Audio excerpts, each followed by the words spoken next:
O Palmeiras venceu, convenceu e tem o seu centroavante que provavelmente se despediu ontem da torcida palmeirense. Vai fazer falta. Vai fazer muita falta. Tchau, obrigado, Flaco Lopes. Palmeiras venceu e se classificou. Não é Assunção. Exatamente. Palmeiras... Tá contente, irmão? Muito.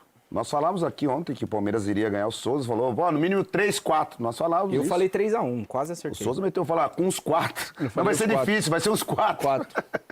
Então, o Palmeiras jogou bem. O Palmeiras voltou a jogar bem. O Palmeiras, esse cara que você falou aí, é um cara que vem mantendo uma regularidade muito grande no time. Um que a gente falava tanto que estava se preocupando, que o Abel o colocava numa situação mais preocupado em marcar do que jogar. Ontem ele jogou mais. Ontem ele foi mais ao ataque, marcou menos e apareceu mais pro jogo. Né? Teve o Alan também, que mais uma vez fez gol numa bela jogada do Flaco, e o Flaco dando 3 assistências. Então são jogadores que, pro time do Palmeiras, são jogadores super importantes e quando não estão numa noite ou numa tarde boa, o Palmeiras sofre muito, como alguns jogos anteriores acabou acontecendo. Mas quando os jogadores se encontram como uma noite inspirada, como foi a de ontem, acontece isso que aconteceu. O Assunção, tava ouvindo a minha diretora falando ali, um atacante que veio do Lanús, um achado no mercado. Sabe, lá na Vila, no Jardim Miriam, tem a famosa Feira do Rolo. Você encontra tudo de tudo e pra tudo. Sim. O Palmeiras estourou no norte. Mas estourou, Juca, sabe por quê? Você ia falar, Draco? Não, um achado. O cara custou 50 milhões de reais, pô. Um achado. Que achado? O cara custou uma bala. Achado é o cara que vem por empréstimo e fica lá depois, você fala, caramba, não gastei nada, é um baita jogador. Olha lá. O cara custou 50. Você tá vendo aí, diretora, como é que ele tratou o seu texto? Você que se esforça Bruna, pra escrever. você tem toda a razão. Olha lá, olha o sinal que ela tá fazendo. Ela não falou nada no ouvido dele. Olha que vagabundo. O que ela quis dizer dentro do GC, que estamos tentando entrar num assunto que o senhor quer debandar para o seu ponto de vista alheio, no qual respeito, mas não concordo, porque o Palmeiras teve a oportunidade de vendê-lo por um valor e não aceitou e permaneceu, e ele cresceu e evoluiu. Um atleta que custa 50 milhões, lá vai pedras aí que o senhor falou, era rejeitado pelo próprio treinador. E era chamado de hoje, preguiçoso. De preguiçoso, que foi questionado na maior competição que o Palmeiras já jogou. E hoje é um atleta da seleção argentina que vai disputar a Copa do Mundo. E temos que dar os parabéns para ele, porque ele trabalhou para isso. Né? E o Palmeiras também. Porque quando ele chegou, a gente, né, Flaco Lopes, ele tinha muita... O apelido era como? Qual que era o apelido que a gente falava? Fraco Lopes. Então são pessoas assim, são jogadores assim que tem que se dar bem mesmo, porque é um cara que sempre trabalhou, nunca deu nenhum tipo de problema pro Palmeiras, nunca criou nenhuma polêmica. O Palmeiras fez um trabalho muito bom hoje.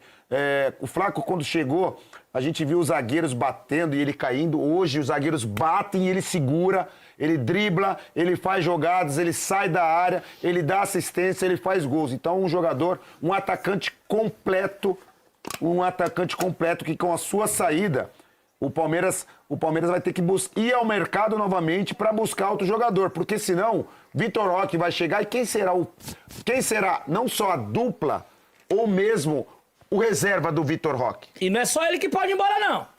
Tem mais gente. Fala aí, Dragão. O que você acha? Eu concordo com a Assunção e assim, o Flaco teve que também sofrer um pouquinho nos bastidores, isso dito por ele, tá? Ele teve que pagar muita caixinha por chegar atrasado. Então, ele melhorou bastante nesse sentido, ganhou massa muscular, como disse o Assunção, e acho que a mudança de posição, porque ele não é um centroavantão dentro da área, de imposição para brigar com os zagueiros. De ficar na área, camisa 9. Hoje ele é praticamente um segundo atacante, ou ele fica atrás do centroavante, a moda antiga, um ponta de lança. Mas se você vê, o Palmeiras não tem aquele centroavante. Não tem. Porque quando joga com o Vitor Roque, os dois saem muito da área, né? Aliás, não tem nenhum com essa característica de imposição lá na frente e tal. Mas ele é um jogador completo e evidentemente que se sair, vai fazer muita falta. Só que o Palmeiras põe preço, tá? Não vai sair por 2 paçocas e uma bala. É quase 40 milhões de euros pelo jogador. É grana pra cacete.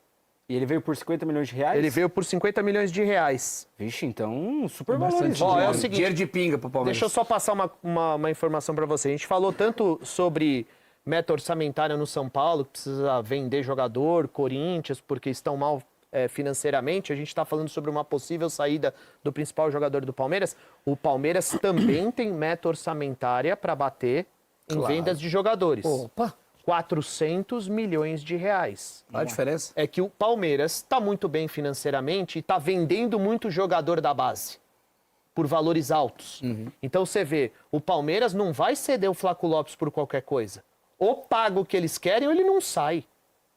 Então, estão falando aí em quase 40 milhões de euros. Mas é quase a metade da meta é só nele, então. Pois é. Não vão vender por qualquer coisa.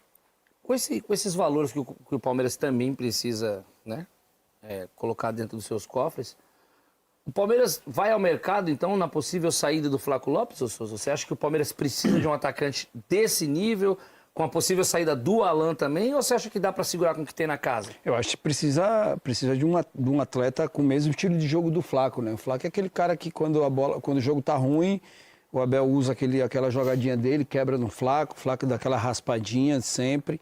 Mas é um jogador que cresceu muito, salvou as contratações do Palmeiras do ano passado, né? Um jogador que se destacou bastante, ele e o Vitor Roque. Eleito esse ano, né? Um E já dos faz melhores jogadores do Campeonato Paulista. Artilheiro, né? Ano passado foi. Fora os jogadores da base, que vinha se destacando os 2 anos passados aí, Hendrick e Estevão, ele tem sido jogador junto com o zagueiro Gustavo Gomes, um jogador muito sólido, essencial, né? É, sólido e sofreu bastante. Eu acredito que a mudança dele não foi nem questão de... Foi questão do Abel apostar mais nele, entendeu? Ele deu uma entrevista falando sobre... Eu vi o auxiliar do Abel falando que ele era meio sonolento e depois ele ficou bravo porque falou isso e aí veio a público e falou que não tem nada. O que mudou foi o cara botou ele pra jogar, entendeu? Porque assim, antigamente o Abel colocava ele pra jogar e um jogo mal o Abel era o primeiro a ser sacado. E aí ele começou a jogar bem, chega o Vitor Roque, e aí essa dupla começa a funcionar, e agora ele não para de fazer. Ele tem sido o principal jogador. Tem botado a bola debaixo do braço, foi o melhor jogador do Paulista, o melhor jogador do Palmeiras do ano passado, está sendo esse ano. É uma perda muito dolorosa, né? E se pudesse o torcedor fazer uma fila para pedir perdão pro Flaco aí, na despedida dele... Se isso que você falou se concretizar, acho que teria uma fila gigantesca, né, de palmeirense que pediria, né, desculpa para ele, né, por tudo que falaram desse atleta que tem sido fundamental nesse esquema de jogo do Abel. Ô, Drago, com a saída do Flaco